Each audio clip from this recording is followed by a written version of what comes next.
আসসালামু আলাইকুম ওয়া রাহমাতুল্লাহি ওয়া বারাকাতুহু। আলহামদুলিল্লাহি ওয়া কাফা ওয়া সালামুন আলা ইবাদিহিল্লাযিনা ইসতাফা, আম্মা বা'দ। অনেকদিন পরেই সকলের সামনে আসা, না এসেও পারার কারণ সামনে কুরবানি।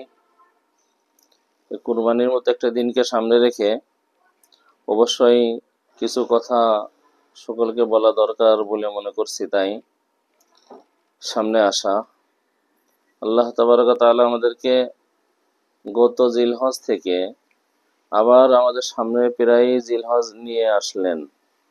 জিলকদের এই 10-11 দিন পার হয়ে গেল, আর জিলহজ মাসের যখন শুরু হয় তখন থেকে আমল শুরু হয়ে যায় বান্দার। কারণ অত্যন্ত গুরুত্বপূর্ণ একটা সময়, যে সময়কে কেন্দ্র করে বিশ্বের কোটি কোটি মানুষ, মুসলিম নর নারী যারা কাবা শরীফে উপস্থিত, যেখানে ইব্রাহিম ও ইসমাইল আলাইহিমাস সালাম নিজেদেরকে এবং হযরতে বিবি হাজেরা আলাইহিস সালাম নিজেকে উৎসর্গ করছিলেন, নিজেদের জান উৎসর্গ করছিলেন আল্লাহ তাআলার ফরমান অনুসরণ করার জন্য, আল্লাহ তাআলাকে মানার জন্য। তো সেই উপযুক্ত সময় আমাদের সামনে, তাই আমরা একটু মুযাকারা করার জন্য আসলাম। দেখুন, এই জিলকদ মাসের শেষ গিয়ে একটা উল্লেখযোগ্য আমল, সেটা হলো জিলহজ মাসের প্রথম দিন থেকে শুরু হয় ঈদের আগের দিন তথা 9 জিলহজ পর্যন্ত রোজা রাখা একটা আমল। যে রোজা রাখা হলো নফল। এই রোজা নবী সাল্লাল্লাহু আলাইহি ওয়াসাল্লাম রাখছেন, সাহাবায়ে কেরামকে রাখার জন্য বলেছেন। অত্যন্ত ফজিলতপূর্ণ আমল। এ সময় একটু রোজা রাখার চেষ্টা করা।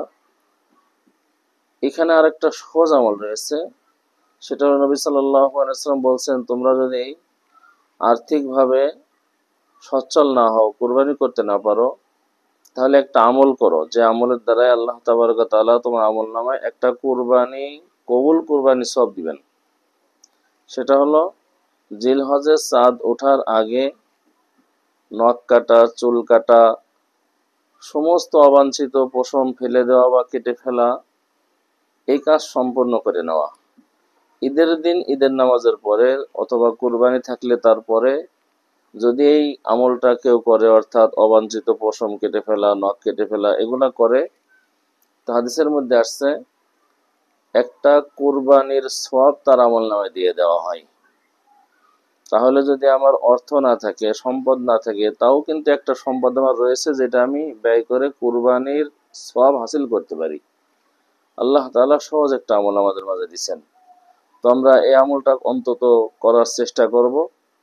সেই পাশাপাশি পুরা ঈদের আগের দিন পর্যন্ত রোজা রাখার চেষ্টা করব। না হলে কমপক্ষে 9 তারিখ ইয়াউমে আরাফা, এদিন গুরুত্বপূর্ণ নফল হিসাবে আমরা রোজা রাখবো ইনশাআল্লাহ। ইয়াউমে আরাফার দিনে নবী সাল্লাল্লাহু আলাইহি ওয়াসাল্লাম রোজা রাখার অনেক ফজিলত বর্ণনা করেছেন। এই দিনটা আমরা রোজা রাখার চেষ্টা করবো ইনশাআল্লাহ। আল্লাহ তাআলা আমাদেরকে আমল করবার তৌফিক দান করে, আমিন।